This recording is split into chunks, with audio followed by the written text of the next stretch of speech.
cards, voucher, and so on. These are some of the things that we've been importing from the US, and so the Nigerian government has actually banned the importation of these 25 items. Good. And so now the US is trying to slam us with this 14% tariff. By the way, I was shocked that Nigeria's Minister of Finance said, oh, it's not actually that bad, it's just 14%. Vietnam got 46%, and I'm like, really? Seriously? I thought we should talk about this, you know. First of all, I think it's ridiculous, all these things that we've been importing from the US. I'm really happy that the Nigerian government... Thank you. My sentiments exactly. I agree with you 100%. It is good that all those things we have been in Nigeria, but I'm sure it's not just Nigeria. I'm sure if I check in Liberia, if I do a proper research and search other countries within the continent, I'm sure there's a whole heap, a list of things that we're importing from the US or from China or from Europe that we could produce right here on the soil of the continent. I'm sure there's a list. But with this thing that's going on in the world, with this trade war and the tariff war, I hope that will wake up a lot of Africans and a lot of African leaders to begin to manufacture things in their own continent. So when America and China doing that nonsense, we're going to go about our business and be living up in paradise because we're going to produce our own things and trade within ourselves. Can you imagine that powerhouse?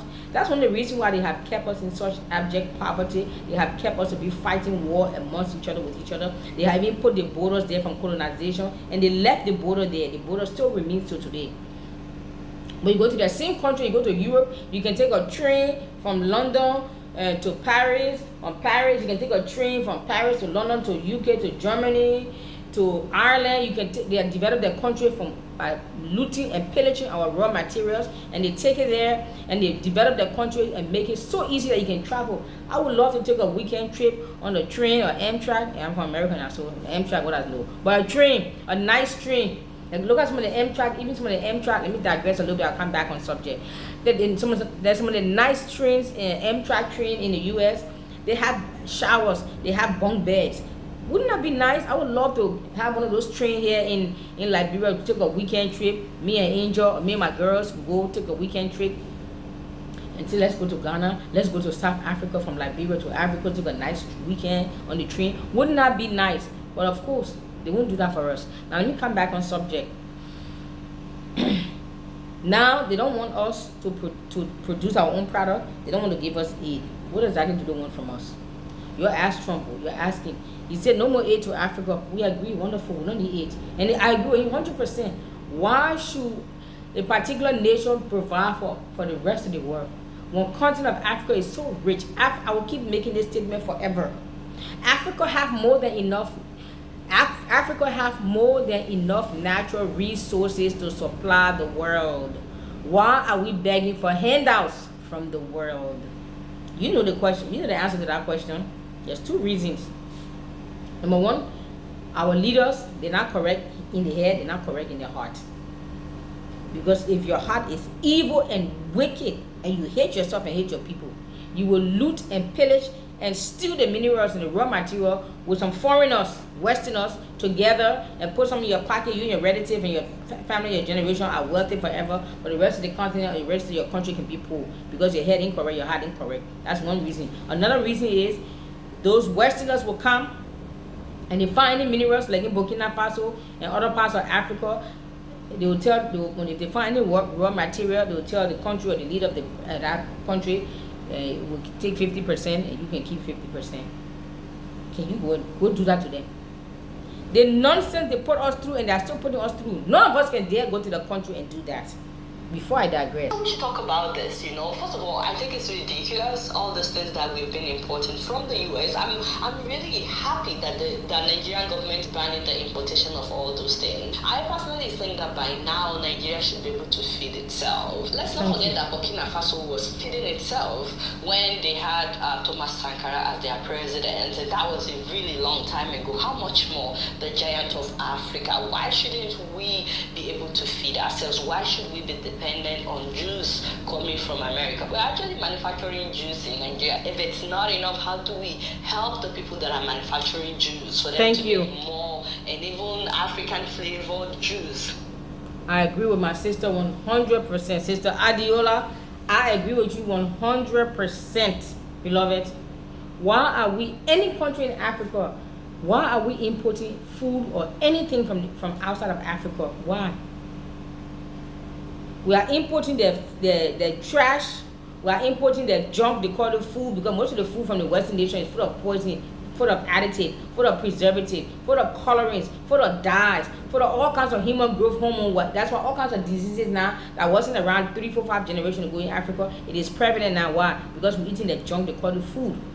So they are giving us the junk and the poison they call food, but they are looting and pillaging our minerals. So we are exporting our minerals and our raw material to them for pennies on the dollar, while they are dumping the filth and the junk they call food upon us, and our leaders still ain't got sense.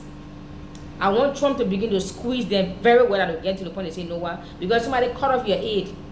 100%, you have no choice now. Somebody supporting you, they just cut it off. You have no choice. One or two reasons: you either prostitute yourself, or you start put on your bootstraps and start thinking, brainstorming, find a way how to survive morally, ethically. You see what I'm saying? So I pray our leaders begin to listen and get some sense.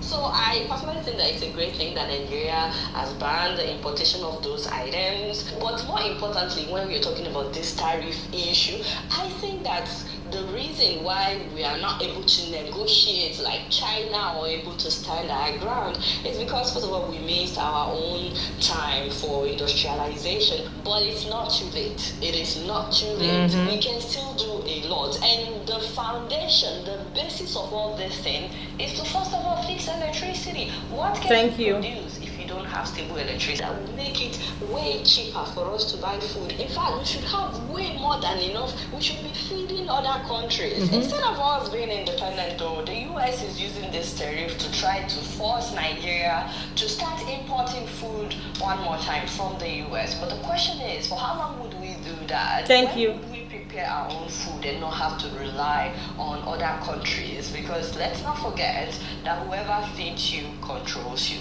Boom. Thank you. Whoever feeds you controls you. I couldn't say any better than that. So now we know. Even in Liberia, every few years you hear there's a rice shortage in Liberia. Why are we having rice shortage? And the rice they have in Liberia in the market, that is literally in the market, is that mess, that junk, Chinese rice, Indian rice. It's not even a good Indian basmati or jasmine rice. It's that long grain, parboiled, poison. It's a junk. Whereas Liberians have the really good, nutritious, aromatic, tasty rice. They call it country rice. But their mind is so country that will tell you, I can't eat country rice. But your mind is so country that you rather go sleep on the pot. You go sleep to the pot, sleep on the floor waiting for your poison you call rice. Anything that's Western, that's foreign, that is not from here, they will praise it. Our people's mind has been so colonized that they hate themselves to the point that they rather eat poison than to eat the nutritious, aromatic, tasty. That's what I eat though. Country rice. I eat I already got two kinds. The red one and the one that's kind of white. I like the red one better because it's more, to me, it's more genuine, it's more aromatic. That's all I eat since I came home. But our people mind need to be re-educated, because they have been so colonized and so brainwashed that anything that's Liberian, anything that's African, they will frown upon it. I don't eat that country rice. I don't eat country rice. I don't eat country rice. But you can eat poison. They will say, oh, that rice, it tastes so delicious. That the Chinese junk.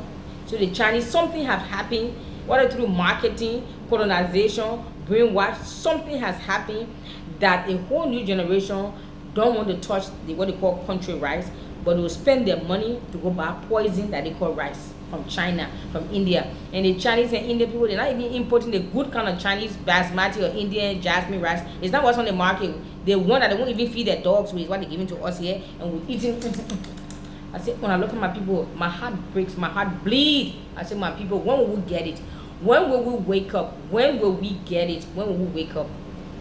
The world will never respect us and love us and honor us and celebrate us until we begin to love ourselves, honor ourselves, respect ourselves, celebrate ourselves. And how does that begin? By appreciating and loving your country, yourself, the area where you live in, keep it clean. Go to Moravia, it's full of trash. They just eat. It's like a automatic response. It's like a second nature. I will just be watching people when I go to Moravia. They'll just eat, just drop it. I will ask them, I say, why do you do that? Why is it normal? They say, oh, the government doesn't clean, and the government doesn't allocate funds to clean the city. But the government put the trash there, or you put the trash there just now? Come on, you guys. Your so-called country rice that you don't like, me, I like it. I bought my farmland. I'm gonna start growing my country rice, and when this place open up, I'm gonna be the one to produce rice.